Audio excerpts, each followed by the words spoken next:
Blog Talk Radio.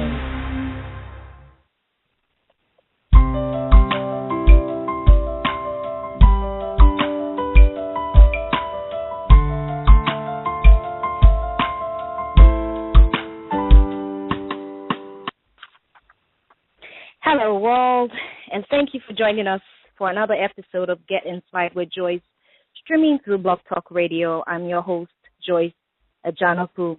We have another great show today talking about purpose, destiny, and walking into greatness. Please feel free to join us live by dialing 646-478-5589 or on Facebook, Get Inspired with Joyce, also on Twitter, Get Inspired WJOY. After the show, if you feel like getting in touch with us, you may. Please visit our website, www.getinspired, www, 3 W's there, getinspiredwithjoyce.wordpress.com. Our special guest today is a life coach, a man of God, and is the founder, the president of the School of Greatness Worldwide. This is a unique educational institution of inspiration that uses webinars and seminars to empower people to achieve recovery, self-awareness, self-actualization, self-fulfillment, and self-mastery. He is internationally acclaimed for his no-nonsense style of presentation and for electrifying audiences all over the world with his contagious passion and charismatic presence.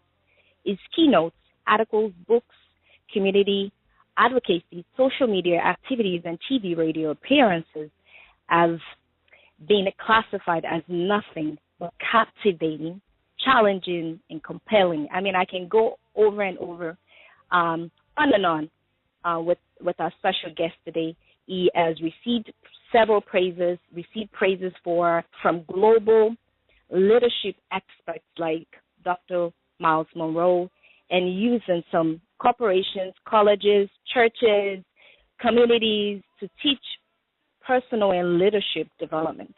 We are so excited to have him on the show today, Mr. Alex Ihama.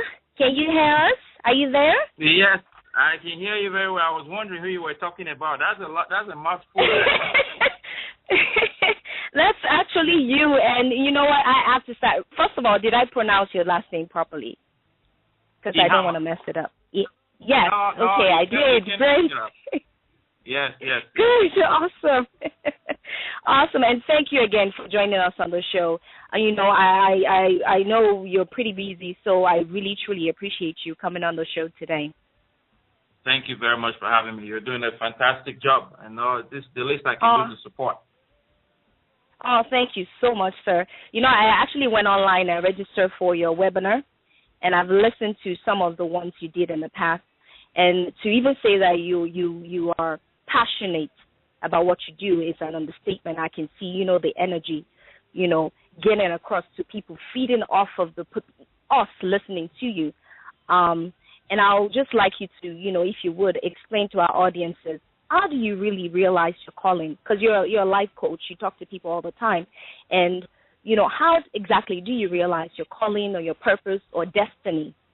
And if there are difference between, amongst all three of them, if you can elaborate. So you're talking about purpose, destiny, and what? And calling. And calling. I mean, yeah. the dictionary would probably give you different definitions, and perhaps there's a slight differences in them.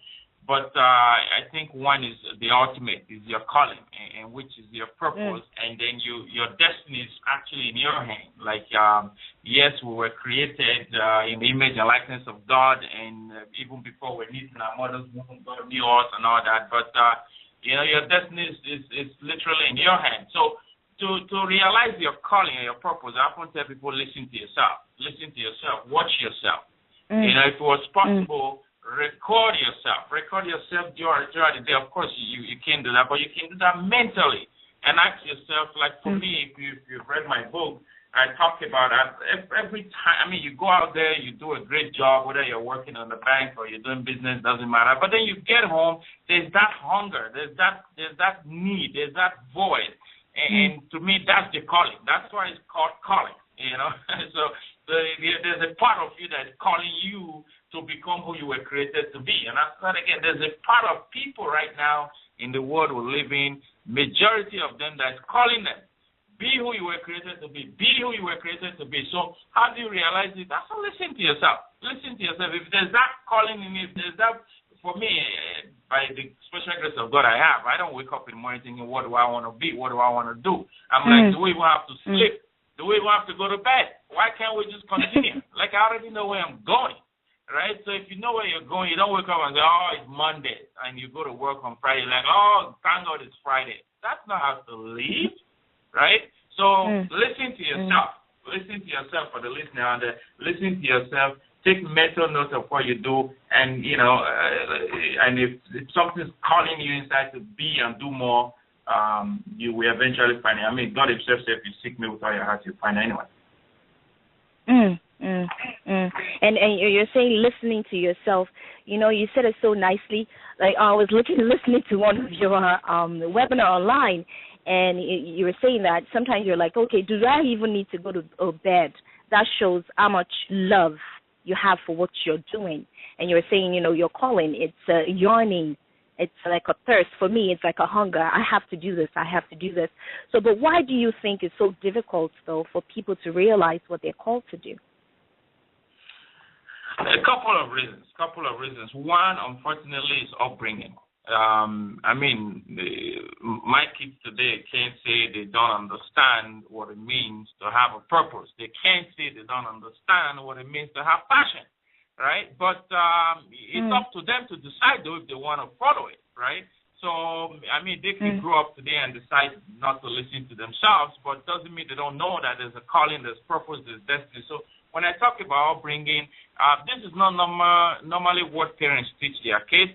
This is not normally how parents even live their lives in the first place. I mean, in most homes today, parents want you to be a doctor, to be a lawyer. Why? Because of prestige and the compensation that goes along with it. Now, there's nothing wrong with having those professions. What I'm saying here is, you know, if you're encouraging people to be who they were not created to be, they may get the comfort that you desire for them, which we all desire for our case, but they'll never get the fulfillment they were created to get. So the reason most people don't, number one, and again, I wrote this in my book, Where It Comes to Greatness. I talked about who did you want to be when you were a child? Who did you want to be? Some say, I wanted to be a nurse. I wanted to be a truck driver. But, you know, for some reason, I'm a doctor now. So thank God that we have this school of greatness. We have executives, people making over 100K, 150, 200K, coming to us to say, listen, I have this big job downtown, Bay Street, on Wall Street, but I am not satisfied. I get home, there's that hunger.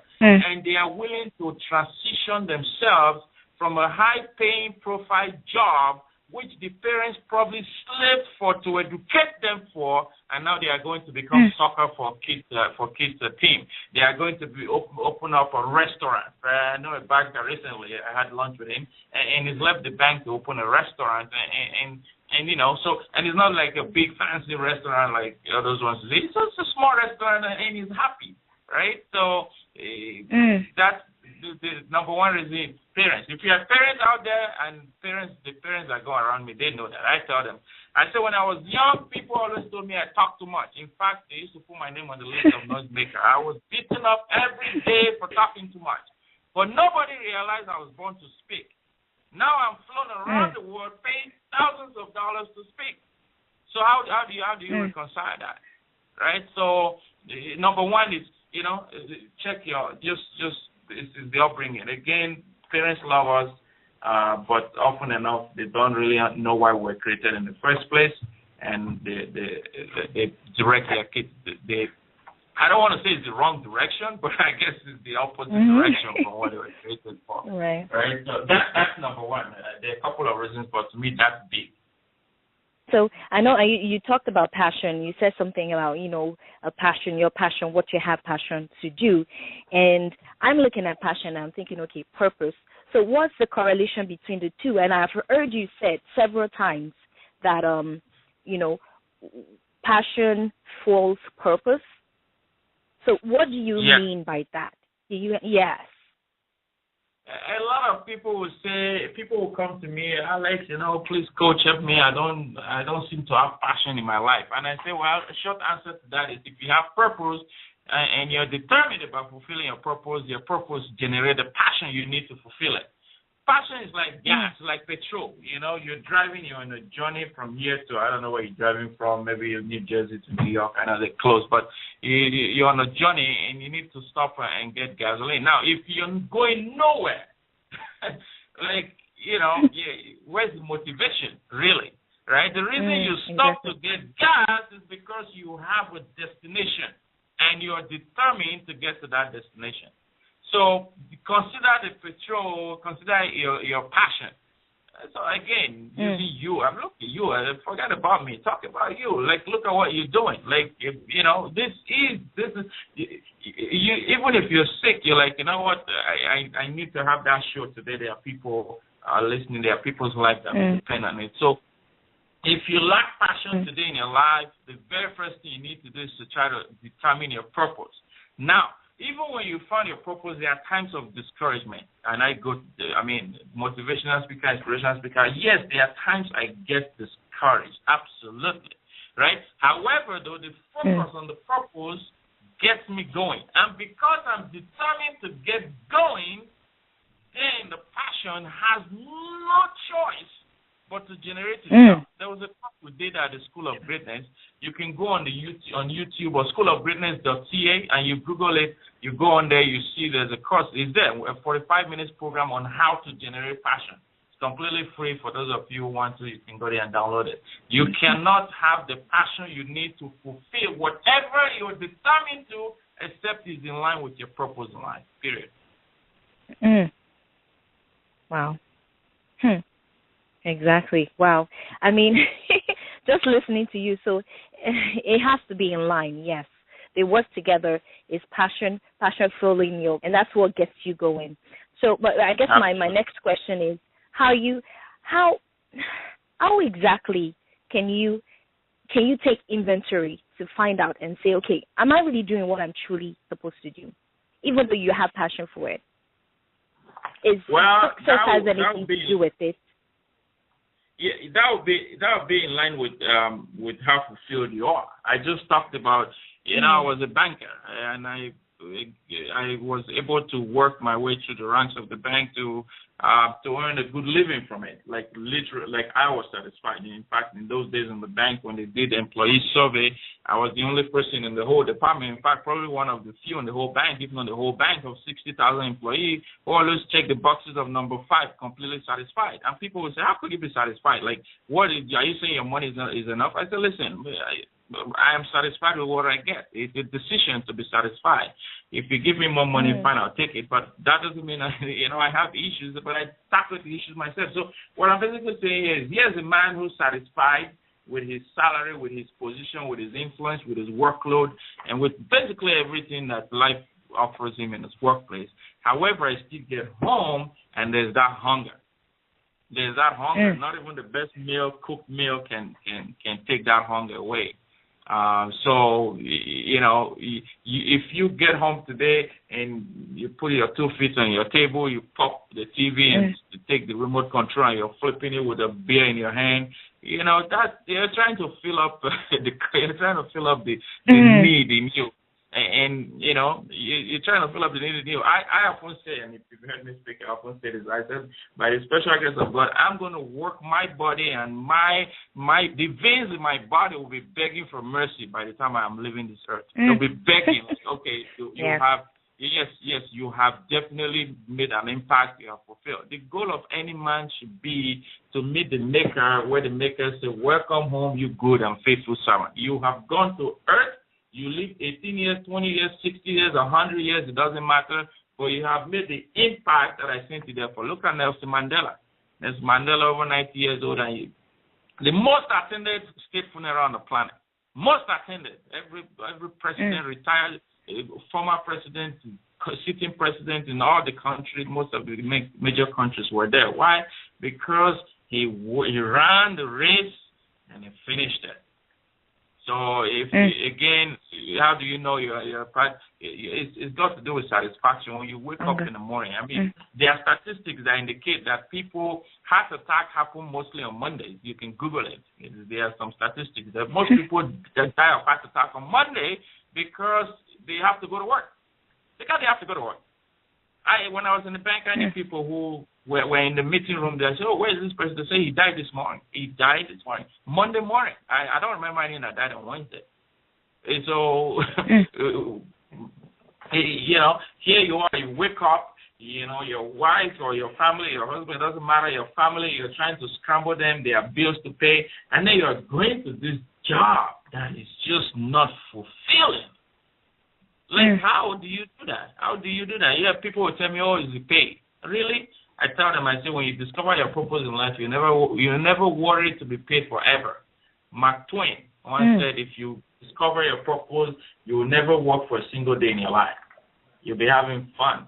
You know, you may not be baking in dollars like some people do. And look at them in Hollywood. Many of them are killing themselves, right? We talk of Michael Jackson, Whitney Houston. These are people that seek the money. Look at these young musicians on TV recently. So the money and the fame and the power does not give you the fulfillment that you were designed to get if you were pursuing your purpose in life.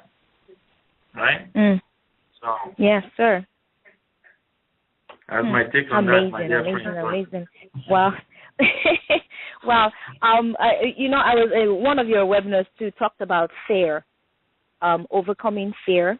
And my thing is, if once you realize your purpose and you're about to launch out to, you know, maybe turn your passion into, you know, go full time, quit your job, and meaning to focus on that and just focus on what you believe your passion and your calling is.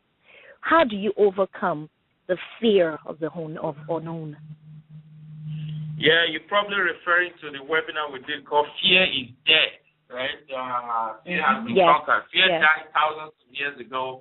And if you're spiritual, I know you are, but some of your listeners, if you're spiritual, when Jesus went on the cross, to me, that was the day fear died. Many people don't know, but that fear was crucified on the cross. So fear, to me, because of the amount of grip fear has on the lives of a lot of people, we dedicated webinar, we've written books. In fact, chapter 9 and Welcome to Greatness Again is based on fear.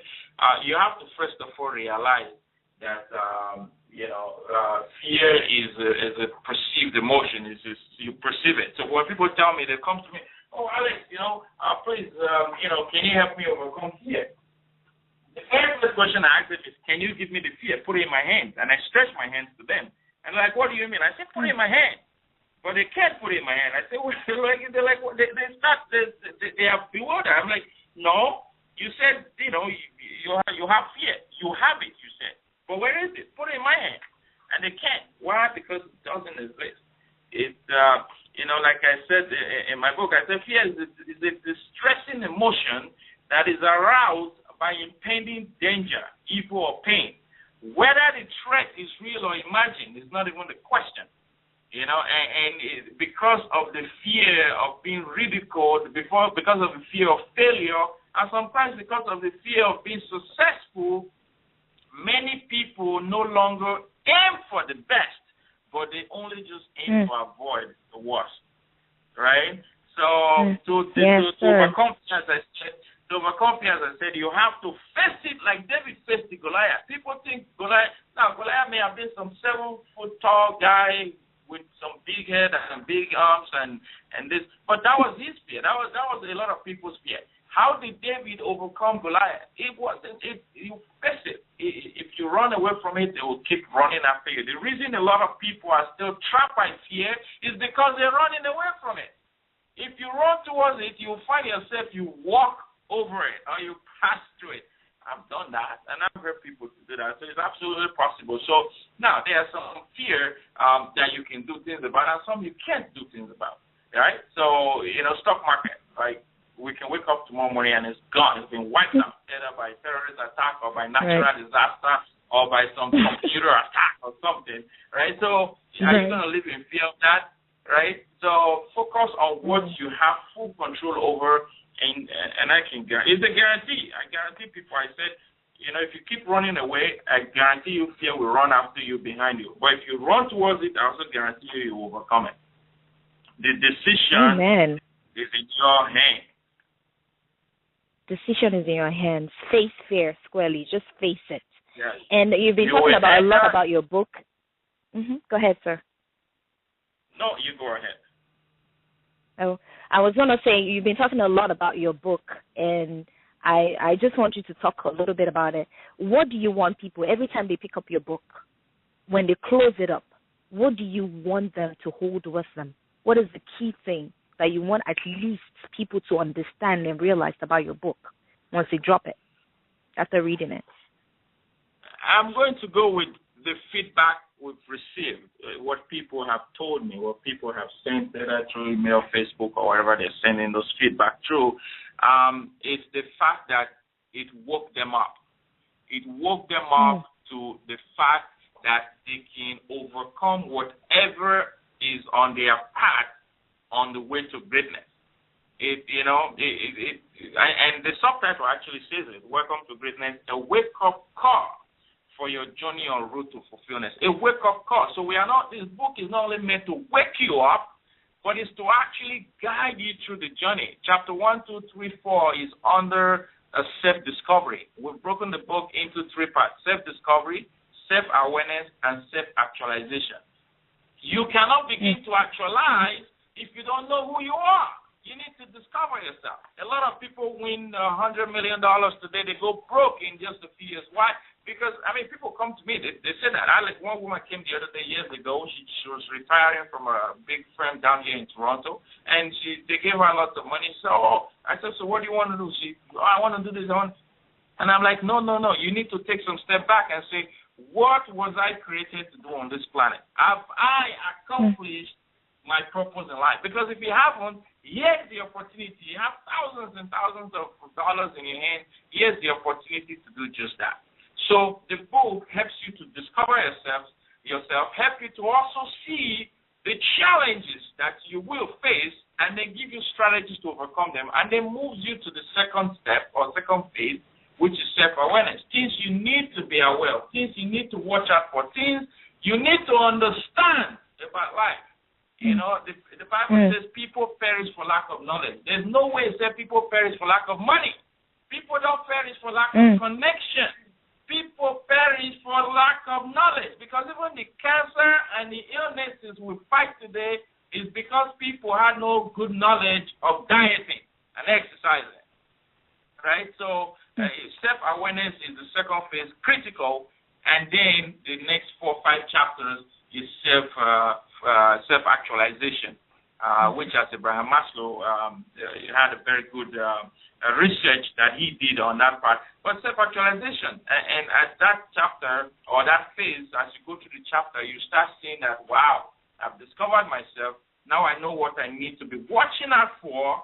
Now I can go on the journey of self-actualization. And people are often shocked, actually, when they get to the end.